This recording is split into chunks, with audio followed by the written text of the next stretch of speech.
ભગવદ ગીતા ઉપર હાથ મૂકીને કસમ ખાઉં છું કે જે બોલીશ તે સત્ય બોલીશ. આરોપી બબલુભાઈ આપણી શાળામાં 100 ગુનો કરેલ છે. આરોપી બબલુભાઈ આપણી શાળામાં ગમે ત્યાં કચરો ફેંકે છે. કેળા ખાય તો કેળાની શાલ ગમે ત્યાં ફેંકે છે. પપ્પુજી અને વેફરના પડીકા ગમે ત્યાં ફેંકે છે. તે ખૂબ ગંદકી ફેલાવે છે, જેનાથી બીજા બાળકો બીમાર પડે છે. આથી મારે જજ સાહેબને વિનંતી છે કે તેમને કડકમાં કડક સજા કરે. ઓબ્જેક્શન બાય લોર્ડ, આ મારા વકીલ મિત્ર ખોટું બોલી રહ્યા છે.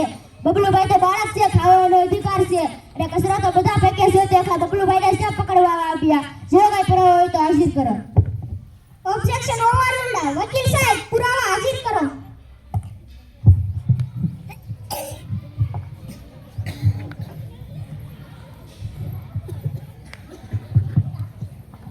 આ રહ્યા પુરાવા. વ્યક્તિ કોર્ટના કઠેડામાં કચરો ફેંકે કે શાળામાં કચરો ફેંકે. Order order order. આ કેસની સુનાવણી 26મી તારીખે કરવામાં આવશે.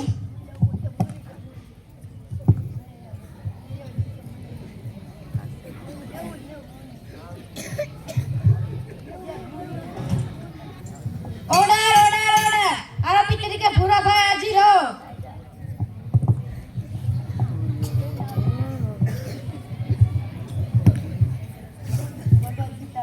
ભગવદ ગીતા પર હાથ નાખીને બોલું છું તે બોલીશ તે સત્ય બોલીશ.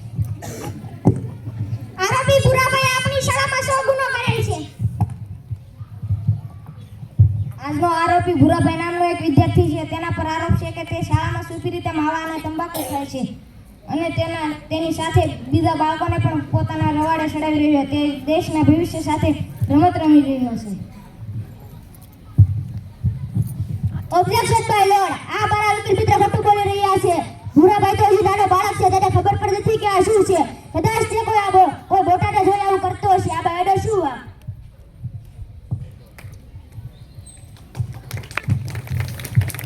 હું સાક્ષી તરીકે છોટુ દાદાની પરમિશન લેવા માંગુ છું. Permission is granted. સાક્ષી તરીકે છોટુ દાદાને બોલો.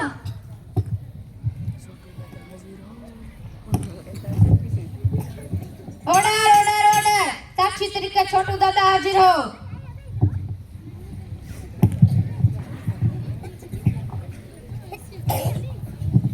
હું ભગવદ ગીતા ઉપર હાથ મૂકીને કસમ ખાઉં છું કે જે બોલીશ તે સત્ય બોલીશ.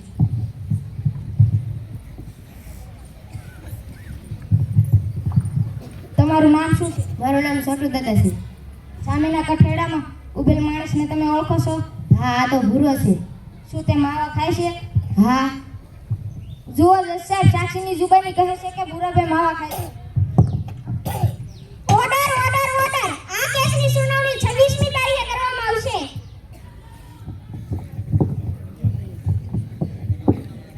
Order order order. આરોપી તરીકે ગપજીભાઈ હાજર હો.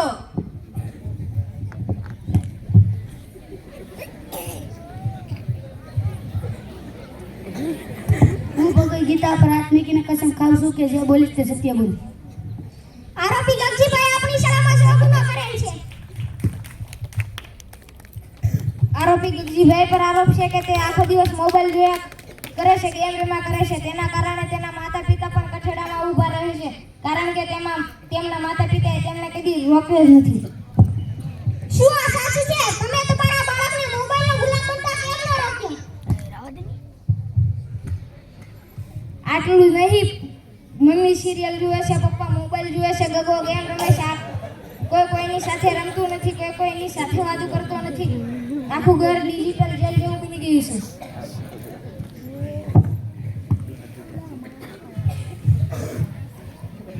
મારે રસોડામાં કામ હોય છે તે હું ગગાને ફોન આપી દઉં છું. હેરાન ન કરે. હું એને હીરા ઘસીને આવું એટલે મારે શાંતિ જોઈએ, એટલે હું મારા ગગન મોબાઈલ આપી દઉં. શું આ સાચું છે?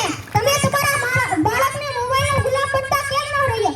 જો માતા પિતા જ મોબાઈલમાં ડૂબેલા રહેશે તો બાળક પાસે શું અપેક્ષા રાખવી? 26મી જાન્યુઆરી આપણે આઝાદીનો ગીત તો ગાઈએ છીએ, પણ તમે તમારા પરિવારને મોબાઈલ સ્ક્રીનની ગુલામીમાં ધકેલી દીધો છે. Order order order. આ કેસની સુનાવણી 26મી તારીખે કરવામાં આવશે. Order order order.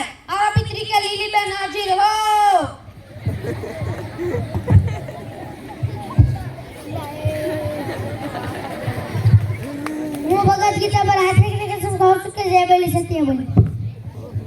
આરોપી લીલીબેને આપણી શાળામાં શો ગુનો કરેલ છે? આરોપી લીલીબેન પર આરોપ છે કે તે શાળામાં સૂતી રીતે બીજા બાળકોના બેગમાંથી મોંઘી પેન, કલર બોક્સ અને નાસ્તાના ડબ્બામાંથી નાસ્તો ચોરી લે છે. આ તેમની રોજની આદત બની ગઈ છે. Objection by lord. આ બરાબર મિત્ર હટુ બોલી રહ્યા છે. લીલીબેન કોઈ વસ્તુની જરૂર હશે એટલે લીધું હશે. આને ચોરી ના કહેવાય, મદદ કહેવાય. પૂછ્યા વગર લઈ લીધા ચોરી જ કહેવાય. સાક્ષીને બોલાવો. હું સાક્ષી તરીકે તેમની બેનપણી મંજુબેનની પરમિશન લેવા માંગુ છું. Order order order. આરોપી સાક્ષી તરીકે મંજુબેન હાજર હો.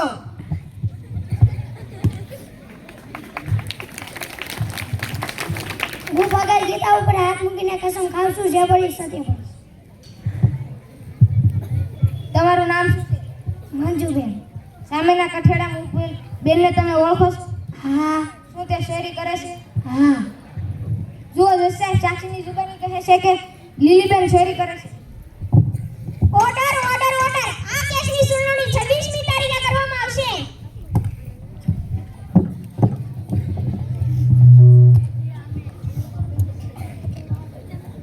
Order order order. આરોપી તરીકે રામજીભાઈ હાજર હો. ફોટો પાડવા કીધો એટલે વશમાં પાડો. હું ભગવદ ગીતા ઉપર હાથ રાખીને કસમ ખાઉં છું કે હું જે પણ બોલીશ સત્ય બોલીશ. આરોપી રામજીભાઈ આપણી શાળામાં શો ગુનો કરેલ છે? આરોપી રામજીભાઈ પર આરોપ છે કે તે શાળામાં નાના છોડના પાંદડા તોડે છે, ડાળીઓ ઝુલાવે છે અને ડાળીએ હિંચકા ખાય છે. Objection by lord. આ બરાબર મિત્ર ખોટું બોલી રહ્યા છે. પાંદડા તો કુદરતી રીતે પર ખરી જાય છે. રામજીભાઈ 1 2 4 પાંદડા તોડ્યા એમાં શું મોટી વાત છે કે આ કોઈ ગુનો નથી. વકીલ સાહેબ, એક પણ પાંદડું આખા ઝાડ માટે મહત્વનું છે. કોઈ પુરાવો હોય તો હાજર કરો. આ રહ્યા પુરાવા. સીસીટીવી કેમેરા અને વિડિયો રેકોર્ડિંગ વાળી પેન ડ્રાઈવ જુઓ. Order order order. આ કેસની સુનાવણી 26મી તારીખે કરવામાં આવશે. Order order order. આરોપી તરીકે છગનભાઈ હાજર હો.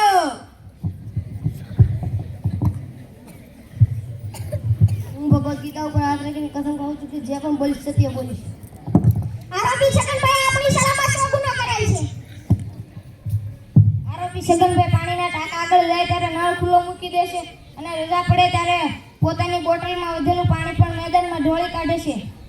જ્યારે ગામના લોકો પીવાના પાણી માટે કિલોમીટરો સુધી જાય છે. Objection by lord. આ બરાબર મિત્ર ખોટું બોલી રહ્યા છે. સગન તો માત્ર મસ્તી કરતો હોય છે. સગને અડધી પાણીની બોટલ ધોળી નાખી એમાં ક્યાં દરિયો ખાલી થઈ જવાનો છે? Objection all rule. વકીલ સાહેબ, પુરાવો હોય તો હાજર કરો. આ રહ્યા પુરાવા. સીસીટીવી કેમેરાના વિડિયો રેકોર્ડિંગ વાળી પેન ડ્રાઈવ જુઓ. Order order order. આ કેસની સુનાવણી 26મી તારીખે કરવામાં આવશે.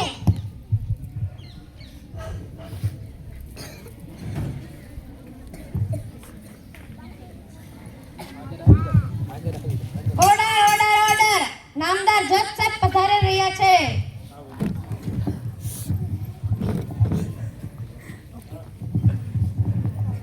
Sit down. આજે 26મી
વ્યસન કરીશ નહીં કોઈ દિવસ વ્યસન કરીશ નહીં અને અને મારા ભારતને મારા ભારતને વ્યસન મુક્ત ભારત વ્યસન મુક્ત ભારત બનાવીશ. બનાવી વ્યસન છોડો જીવન જોડો માવો તમાકુ જે ખાય તેનું જીવન ધૂળમાં જાય. ભારત માતાની ભારત માતાની ઓર્ડર ઓર્ડર ઓર્ડર આરોપી તરીકે ગગજીભાઈ હાજર હો.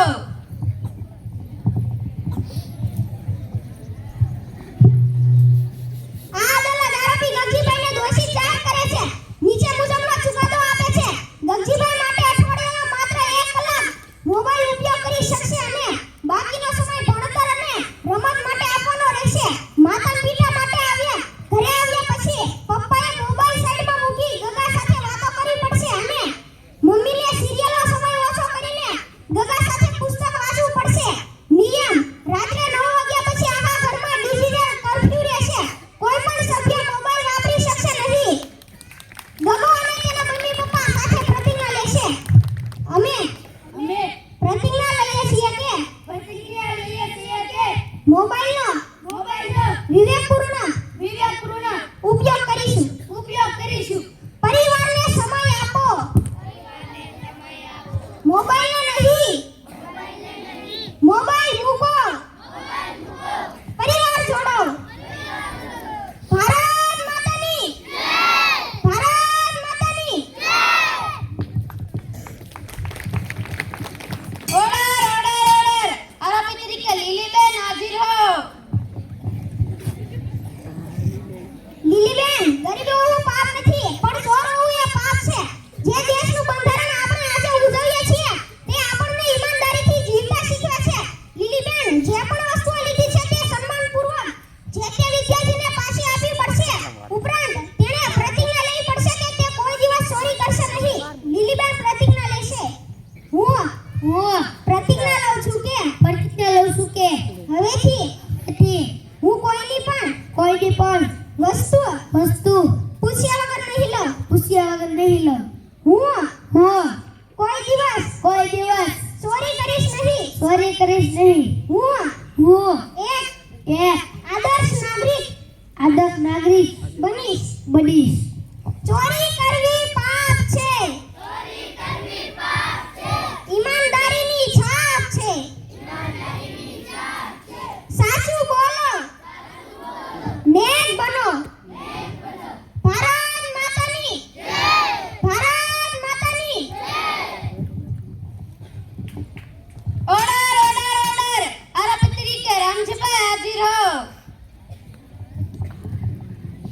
રામજીભાઈ, તે કુદરત સાથે છેડછાડ કરી છે. તને એવી સજા મળશે કે જેનાથી તું કુદરતની કિંમત સમજે.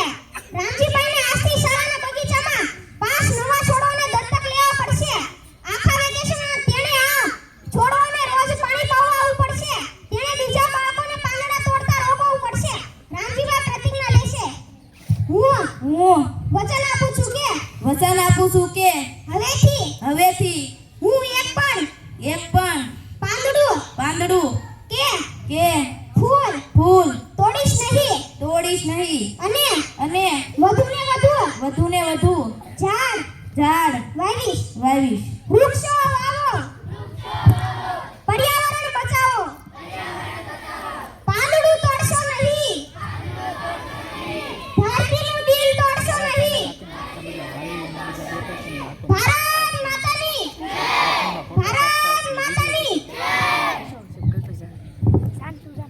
ઓર્ડર ઓર્ડર ઓર્ડર આરોપી તરીકે છગનભાઈ હાજર હો. પાણીનો બગાડે આવનારી પેઢીની ચોરી છે. છગનભાઈ, તને આ અદાલત સજા ફટકારે છે. આજથી છગનભાઈ શાળાનો મોટર મોનિટર બનવું પડશે અને તેનું કામ એ રહેશે કે શાળામાં ક્યાંય પણ નળ ટપકતો નથી ને તેણે દરરોજ પોતાની બોટલનું વધેલું પાણી મેદાનમાં ઢોળવાના બદલે શાળાના છોડવામાં આવવું પડશે. તેણે પ્રતિજ્ઞા લેવી પડશે કે તે હવેથી પાણીનું એક પણ ટીપું બગાડશે નહીં. છગનભાઈ પ્રતિજ્ઞા લેશે. હું પ્રતિજ્ઞા લઉં છું કે હવેથી પાણીનું એક પણ ટીપું નહીં.